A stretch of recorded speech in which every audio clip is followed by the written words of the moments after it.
bismillahi rahmaani rahim assalaamu aleykum ñu ngi nuyu mbokk daayiratu imaan yépp waaye di leen ziyaar di jël nuyu yi ak ziyaar yi di ko teg ci loxo sunu sang bu tedd bi mawlaaya Seydi Mohammed El Cheikh imaamul mahdi muntazar alayhi salaam di ko ziyaaratul istimdaad waaye di nuyu te di ziyaar mbokk daayiratu imaan yépp macha allah tey sunu mbokk yu tedd yi dañ leen indiloon programme espace des enfants muy programme bi nga xamante ni daañu ko amal ci 2 jours muy le dimanche 9 avril 2023 ak le lundi 10 avril 2023 mu coïncider ak 40 ans wu sunu sang bu tedd bi macha allah le 9 avril 2023 à partir de 11h30 daañu commencer programme bi mise en place ginnaaw mise en place ba ñu amal fa jeu de société ginnaaw jeu de société bi daañu leen defal collation bu ñu paree collation bi à partir de 13h15 jëm 13h45 tarbiya bu ànd ak zikru allahu nuuru laay laa ilaha illallah bu ñu paree tarbiya ak zikru allahu nuuru laay laa ilaha illallah ñu waajal julli tisbaar bu ñu jullee tisbaar ba pare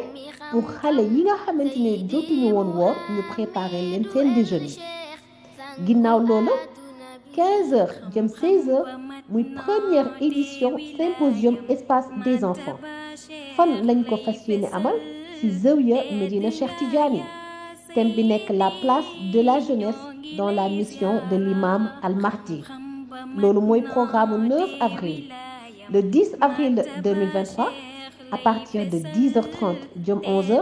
réveil musculaire par maître Niang bu ñu jógee ci loolu def benn mise en place ginnaaw mise en place bi ñu defal leen jeu de société ginnaaw jeu de société bi ñu def chant religieux bu ñu paree chant religieux bi à partir de 13h15 jëm 13h45 ñu def tarbiya ginnaaw tarbiya bi ñu waajal li nga xamante ne mooy julli tisbaar bu ñu paree julli tisbaar xale yi nga xamante ne nekkuñu woon ci koor ñu defaral leen seen déjeuner bu ñu paree ci loolu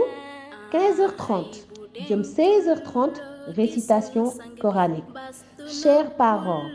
ñu ngi leen di woo kenn ku ci nekk góor jigéen mag ak ndaw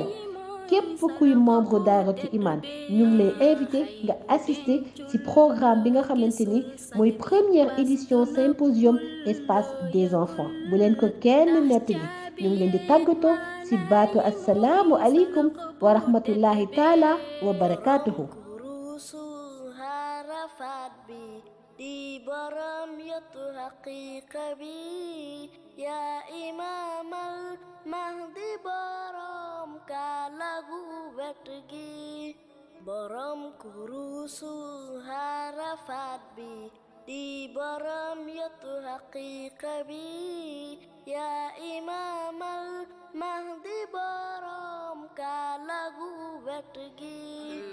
déglu leen tey ñu mandargal leen ànd yónneen ak Cheikh Tidiane